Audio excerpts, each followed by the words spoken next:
Good morning. It's 10:40. I wonder how many of you guys been waiting for me to drop this. Look, it's coming. And here it is. First of all, I want to say that this week on the show is going to be Grammy week. We're going to talk about the Grammys and the social impact, not of the Grammys, but the social impact of society being displayed in such a way. That is, whenever you see something like the Grammys come on, it's a reflection of the culture, and so the culture is either perpetuating itself or it's um, generating itself. And I think the Grammys is both reflective and perpetual. So. Um, we got some stuff to say, man. We got some stuff that we got to do. Church. We got some stuff to talk about. So tonight we're gonna keep it light. We're gonna talk about the Beyonce performance, which I have yet to see, but I heard about it. I still ain't seen it. I was at church. I was giving God glory while y'all was watching Beyonce do whatever she did. But we're going to talk about it. And there's a guest going to come on and talk about Beyonce and married women and their reaction to that. And then, of course, tomorrow I'm going to have Reverend Derek Tennille on the show. And we're going to discuss together the same-sex marriage that occurred on the Grammys. I have my opinion, and he has his, and we're going to have a dialogue about it. You ought to tune in tomorrow night. It's going to be interesting. I'm sure people will want to call in, but yeah, it might not be any call-ins tomorrow. I might not need any help with tomorrow's show. We'll see, though, right? We'll see. But tonight, Beyonce. Tomorrow night,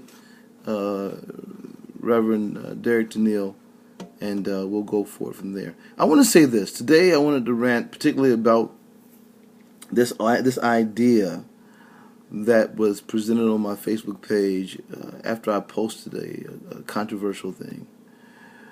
And the idea was people objecting to the Bible being used or saying that the Bible doesn't speak to modern social mores. And one person would say, how can you use such an old book, an antiquated book, to talk about modern things? And the other perspective is, well, the Bible doesn't talk about this, so it's silent on the matter. I want to suggest to you that both are wrong. And the reason they're wrong is because the Bible presents a set of principles. This set of principles becomes the lens through which one views the world. And the Bible doesn't have to speak to a thing in particular for the principles of the Bible to have a perspective about them. That is, for example, the Bible does not have to tell you not to smoke crack. You're right. Crack wasn't invented back in Jesus' day. You're right. You got me, man. Woo, man. With no crack back in Jesus' day. You got me. But the principle in the Bible is against intoxication. Now, the principle in the Bible is against intoxication. And it leans toward moderation. In fact, it doesn't lean toward moderation. It reinforces moderation. Then we have to decide two or three things. Is there any moderate amount of crack that is good for an individual? Have we not learned that crack is addictive? And things that are addictive, there is a biblical principle about that. And we have to look at the principle to make the determination. So the Bible doesn't have to tell me it's wrong to smoke crack. So, that in mind, the Bible doesn't have to tell me it's wrong for same-sex marriage. It gives me the principle quite plainly that homosexual activity is wrong. Yeah, the activity is wrong. Someone says, "Well, is homosexual love wrong in terms of the feelings?" Well, as if you can have the feelings without the activity. Well, supposing you can have the feelings without the activity. Supposing you can have the feelings without the activity.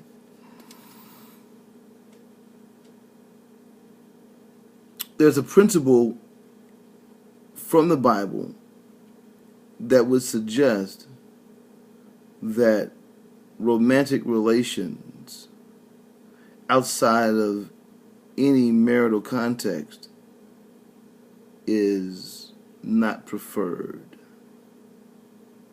I use the word not preferred because you can definitely refer to examples such as Judah going down to visit the harlots and encountering Tamar and things of that nature. I can't deny that. I can't deny that Proverbs says it's better to spend a loaf of bread for a harlot than it is to mess with a married woman. I can't deny that. But the principle is what it is, and so no sense in acting like it's not there, right? No sense in acting like that. So one can be informed by the principle, no matter how old or antiquated the book may seem. And yes, you can make decisions based on the old book because the modern the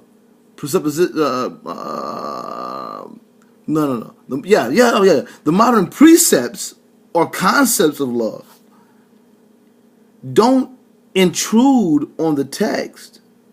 No. The text intrudes on that. I am not informed by what it is I feel when I realize that what it is I feel is determined and based on